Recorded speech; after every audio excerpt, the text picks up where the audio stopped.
call Ms. Pracheta from Manasar University.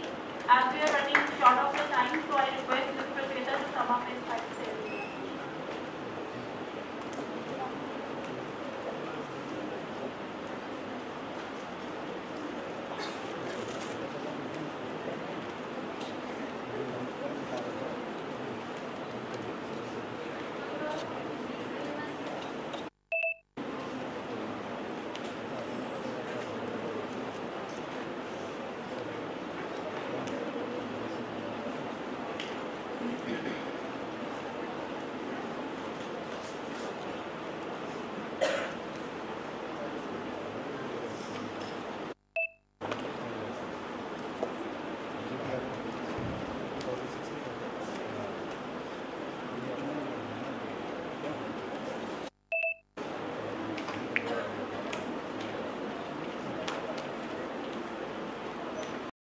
Hydrogen peroxide radicals, oxygen radicals, singlet oxygen, hydroxyl radicals, superoxide radicals, and all these radicals are highly reactive to the essential biomolecules of our body like DNA, protein, lipids, and responsible for causing the different type of diseases as mentioned here.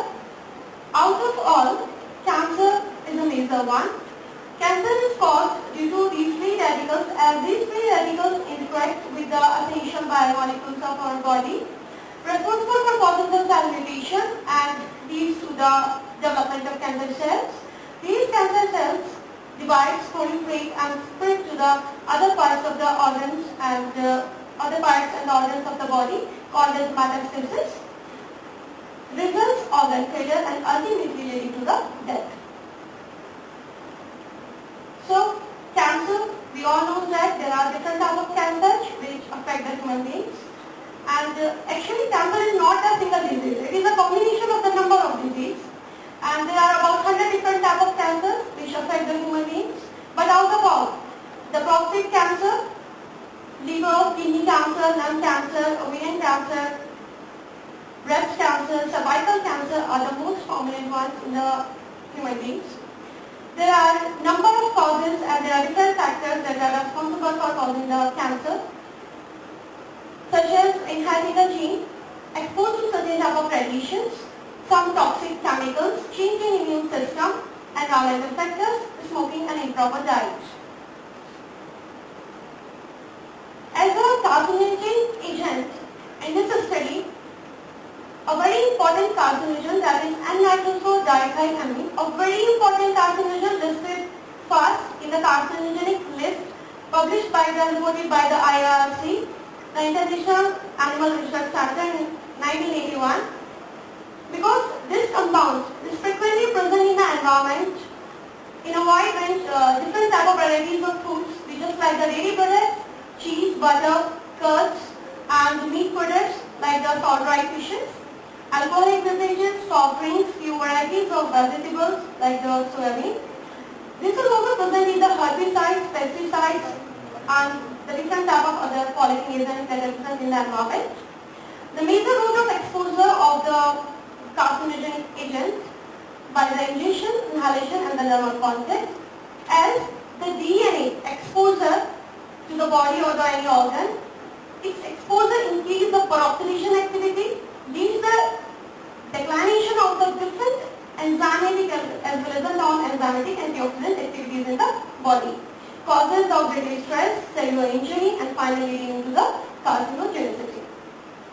So the specific sites of this compound, liver, lung, kidney, and brain, but out of all, here my focus on the kidney cancer only. So kidney cancer considered the third most common breed food cancer. The incidences and the mortality rate of the kidney cancer is twice in men as compared to women, representing up to 85 to 90% of all the cancer cases. The major risk factors, the important nitrosamine compounds that are frequently present in the environment, and out of different type of nitrosamine compounds, the N-nitrosodiethylamine is the important one. So, to fight this dreadful disease and fearful disease that is cancer, we need a chemopreventive agent, but such chemopreventive agent that's able to rectify this disease completely completely from the body. But still, there are different type of modern medicines, there are different type of techniques available in the market, but with a range of side effects. So, generally we have three treatment choice. First is the conventional treatment, second is the alternative therapies, third is the integrative approach. The conventional treatment includes a different type of therapies, the radiotherapy, bone tube chemotherapy, thermotherapy, immunotherapy, but all these therapies are generally not preferred. You know very well, because all these therapies not only limited up to the disease or the cancer cells. All these therapies, in fact, caused or harmed the healthy or normal cells. That's the reason, due to number of dropouts, these therapies are not preferred. Second, the alternative therapy. Alternative therapy includes the herbal remedies. Third, the integrative approach. This is the combination of the both of the above therapies. So, the antioxidants are shown to protective effect against all these objective stress-related diseases. The two important categories of the antioxidants, the positive as well as the synthetic ones. The synthetic antioxidants are generally not preferred again because and restricted the use of synthetic antioxidants, which is like the BHA, BHT, due to the carcinogenicity. So this warrants the exploration and the evaluation of novel anti-cancer drugs by the national means. So we go for the alternative therapy here. Alternative therapy, which includes the medicinal plants, and medicinal plants used by all the civilizations, mostly by the ancient time. And why they use the medicinal plants as the herbal remedies? Because all these medicinal plants contain a wide range of active ingredients and provide a very protective effect because they contain the bioactive ingredients, the active principles, and all these active principles act as a cleansing agents. So as a chemoprotective agent, we choose Euphorbia nidifolia, a desert plant, belong to family Euphorbiaceae, frequently present in the nearby areas, and that's the reason used as a cheap source of active therapeutic. Why we select this plant? The selection of this plant is based on the phytochemical screening as well as the different antioxidant parameters, and we found that this plant contains a wide range of active therapeutics. But up to 2012, we just know that the Euphorbia nidifolia plants contain only terpenes and some saponins. But first time I was isolated more than 50 flavonoids with the help of the different chromatographic techniques, and all these flavonoids already reported that contain different type of antioxidant activity and act as cleansing agents. All these are the different parts of the plant. So on the basis of our discussion, to fulfill this aim, the two objectives were performed. Objective first, the evaluation of anti-carcinogenic activity, the different biochemical parameters included in this, and second, the evaluation of histopathological studies provide the supportive evidence to the first parameter. So coming to the methodology, experimental plant, as I already explained, the Euphorbia nidifolia, the fruit extract was first prepared in 70% ethanol and designed an HEEN, the hydroquinonic extract of Euphorbia nidifolia. Second, for the isolation purpose, the different chromatographic techniques was adopted with the help of the successive extraction method, and both the isolated agent as well as the ethanolic extract used for the tissue protective activity. So for this, the experimental design includes the 72 albinomycins were divided into the two phases, pre-treatment and post phases, which includes the DNA administrative phase. And on all these different groups, the two parameters, the evaluation of anti-carcinogenic activity as well as the second, performed. Coming to the results and discussion, the objective first, evaluation of the anti-carcinogenic activity, which includes the different biochemical parameters, urea and creatinine, the important markers for the evaluation of kidney disease, and we found that the urea and creatinine both decreased significantly as compared to the control group, but after the administration of plant extract at two dose levels, low and high, and the isolated flavonoids, we found that the DNA administration caused some damage, the cellular damage was rectified with the help of this plant extract. Same with the genobiotic enzymes, the important genobiotic enzyme very necessary to begin the conversion of different carcinogenic agents, to conversion of the carcinogenic agents into the water-soluble products for the removal with the help of the extraction. But we found that the cytochrome enzyme as well as the peroxidation both increases in the DNA administrated, means in the carcinogen group. Whereas with the help of the plant extract at 2 dose levels as well as the isolated flavonoids, all the damages with the administered by the DNA rectified. Seeing the enzymatic and non-enzymatic antioxidant parameters, which includes the SOD, CAT and the GSS and GST, we found that after the administration of carcinogenic agent, all these parameters decrease significantly as compared to the control, but after the administration of plant extract and then the administration of DNA and the isolated flavonoids, all these parameters were completely maintained and restored. The in vivo studies were supported with available in the body and to reduce the oxidative stress related disease, that is the hair cancer. So now I want to conclude my study. As compared to the synthetic antioxidant, that is BHA here, the higher dose of plant extract was found to provide greater effect as compared to the lower dose, as compared to the BHA at 2 dose levels, as well as the isolated flavonoid. So that means this study confirmed the rationale for the corporate use of the plant extract treatment of oxidative stress related diseases, that is the cancer. The significance of this study is to provide a potential source of natural antioxidant and provide a great importance used as a therapeutic agent in preventing or slowing down the different type of degenerative diseases, not only the cancer. So I want to acknowledge for this study my guide, Dr. Veena Sharma, and the head of the department, Professor Vinay Sharma sir, and I want to acknowledge the UGC for providing the financial assistance for this project. Thank you. Any question?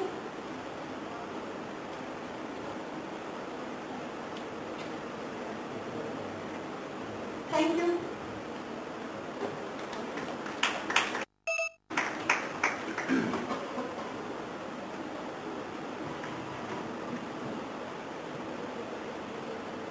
Thank you, Prasida, for your active participation with us today. Now I will request to Ms. Ankita Kushwaha from Biyani Girls College for next presentation. Please welcome Ankita Kushwaha.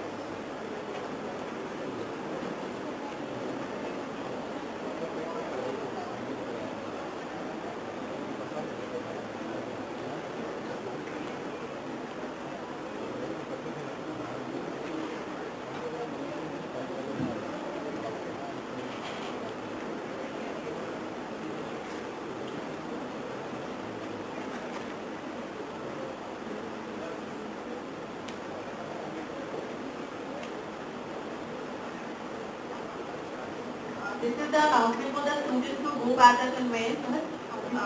If you want to stay here, then you have to go on your own.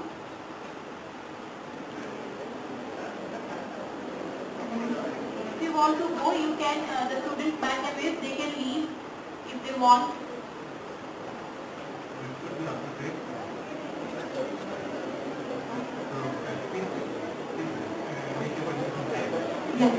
Yeah. Okay, I know all of you are very tired and we are very short of time. So, first of all, I want to extend warm greetings to all the delegates and teachers and students who have come from institutions from India and Japan. And I am here to discuss my work regarding the evaluation of seed extract and leaf extract of coriander on the lead nitrate-induced oxidative stress in Swiss albino melamine, and I am going to basically discuss about the hepatic tissue over here. So this work I have carried out under the supervision and guidance of Dr. Manish and Sir Ravina Kansinam. I am a student of biotechnology in Biyani Girls College. So in my presentation outline, basically I am going to discuss about the background of this research, And then we directly jump to the experimental design which we have used for this research. And then I would like to discuss mainly about the observations that we made during the process and what results we have obtained.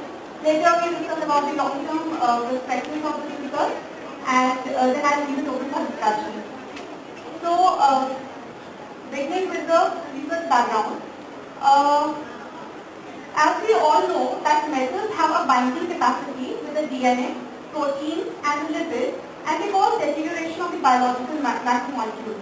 Now this is something very basic which all of us know. Why this deterioration? It occurs due to the unbalanced activity of introduction of free radicals and no potential antioxidant reserve to actually release the free radical species which has been generated. So this stress is known as oxidative stress, on which lots and lots of work is going on. So in my work I have mainly dealt with the toxicity introduced due to lead. Lead is a potential carcinogen. It has been identified by the International Agency for Research on Cancer. And basically lead toxicity came into picture in occupational workers who were dealing with lead paints or leaded batteries. And it was also a potential threat to young children. The target organ, which is the major target organ, is the central and the peripheral nervous system. So from there, what happens is, once the nervous system has been attacked, so then the renal system, the hepatic system, the cardiovascular system, all of them collaborate, and it leads to several diseases in the body. Now to treat this disease, basically metal chelators were identified, but what was found in the long run was that these metal chelators would create cancer-like situations in the body, and it was also identified that they were leading to several allergic reactions.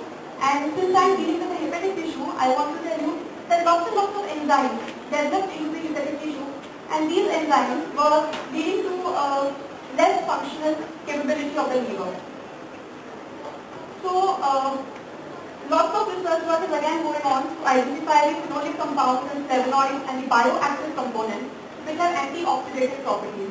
So from here our research moves forward, and we come to a point where the medicinators cannot be used. So why not try generating the bioactive components or identifying the bioactive components which are already present. So basically plants, from the history of mankind, it has been the ancient physicians, they did not know about the bioactive components which are present. They were not aware of the chemical constituents, but they were definitely aware of the active roles that were being played. This is the reason why herbal medicines have been in practice for a long term period, and these chemical constituents were very similar in their functioning to the conventional drugs. So herbal medicines and conventional drugs are very much similar in their mode of action, and they also have their similar side effects. So basically the research work that we carried out, 12,000 chemical constituents have already been identified, and I want to tell you that this is only 10% of the chemical constituents that are present in the plant. So lots and lots of work can be done in this direction, and lots of bioactive components can still be identified or waiting to be identified. Now, cutting it short, I want to discuss about the basic design that we use for this research. So basically, we prepare two extracts of coriander. One was the seed extract and one was the leaf extract. We took ethanolic extract of seeds because the total phenol content in the seed extract is higher. After preparing these extracts, in our study we took 24 Swiss albino mice. We divided them into 4 groups, and each group had 6 mice. So lead nitrate toxicity was induced in them on a regular basis at a dosage of 50 milligrams. And after induction of lead nitrate toxicity, we used these coriander extracts, the 2 extracts that we have prepared. We started subjecting the lead nitrate treated mice with these doses for 33 days. So after that, after the 33 days were over, this mice, it was given rest for 1 day. And then they were killed under light from anesthesia, and then the hepatic tissue was analyzed for the further analysis. So after excising the hepatic tissue for further analysis, we have basically studied 10 major oxidative and biochemical parameters. So I really want to move towards those because we are running short of time. I will not discuss much in detail. So I simply want to move towards the results. So The first parameter that we studied was the lipid peroxidation level. So lipid peroxidation is basically auto-oxidation of the free polyunsaturated fatty acids which are already present. So what happens is when there is no antioxidant reserve, that is when we have induced the lead nitrate toxicity, as you can see in the group 2 minus, the LPO level has increased. Why has it increased?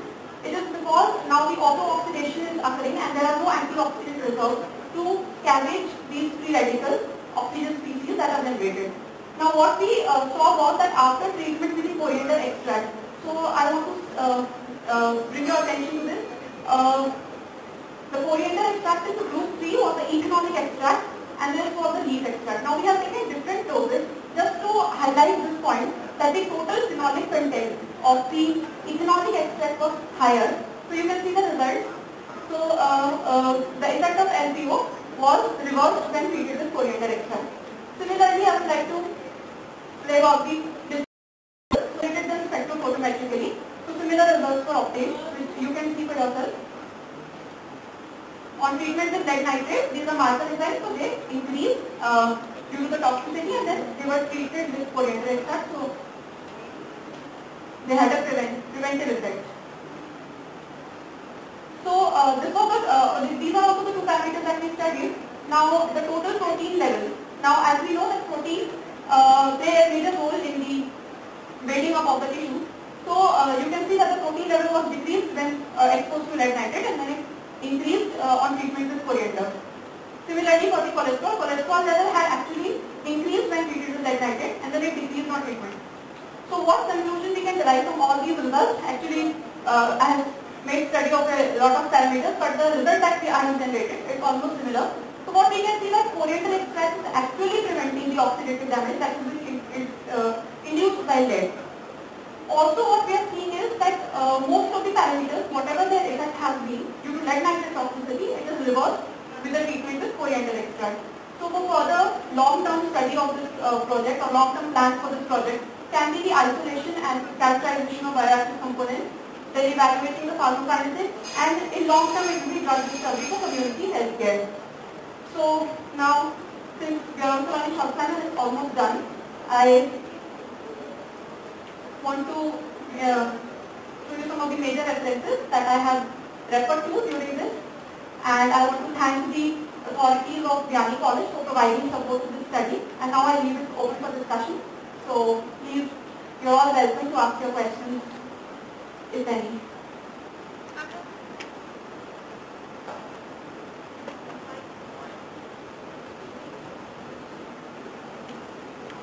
I want to ask you one thing. Using the hepatic parameters, AST, ALT and LP. No, yeah, the hepatic oxidative and biochemical parameters. For the marker parameters, what did you use, the tissue or either the serum?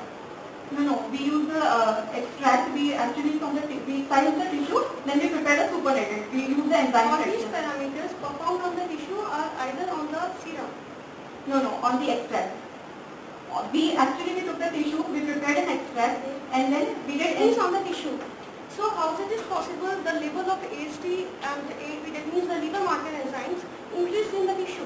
Because after the damage, all these tissues, the important enzymes release into the blood, into the circulation. Okay, so we have made, we have made study of the enzyme fraction which we have generated after centrifugation of the tissue extract. Yeah, I understand.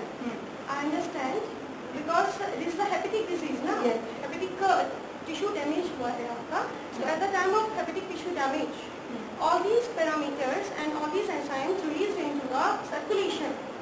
That's the reason the level of these enzymes decrease in the tissue, whereas increase in the serum. Okay, so actually, this is not possible, no? These are marker enzymes, right? So they are released during the acute toxicity. Yes, acute toxicity. So what we have observed over here is that during the acute toxicity, when we are introducing lead nitrate, yes. So this has been observed that these marker enzymes significantly increase in amount. And then from what you are saying, I can understand. Actually, after a prolonged time, when we again study the parameters, there is not much difference. But this study is of the immediate time, right? After a prolonged time, I have studied that these marker enzymes do not increase or show because they have moved to the serum. which will not show any. But this is of the immediate time. Actually, we take only 1 day break for the mice, and then we immediately perform the experiment. So that's why.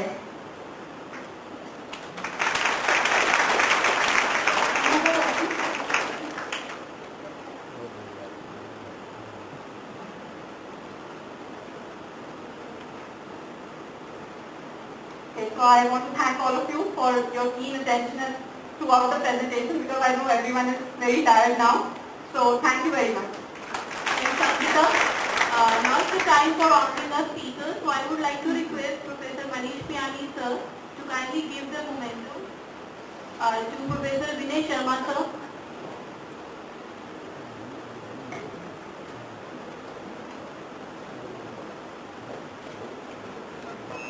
Have a huge round of applause for Professor Vinay Sharma sir. Thank you, sir. Thank you for your presence. Again, I would request to Manish Biyani sir to present our token of gratitude to our eminent speaker, to Dr. Thomas Sundaram sir. Please have a huge round of applause for Dr. Thomas Sundaram sir.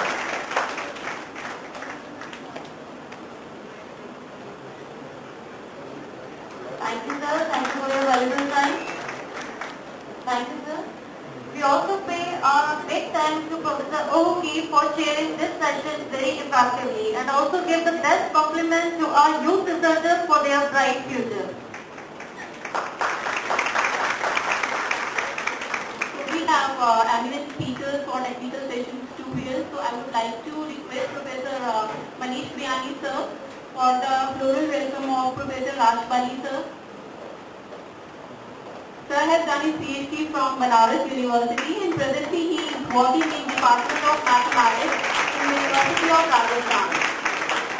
Sir, thank you. It's an honor to have you.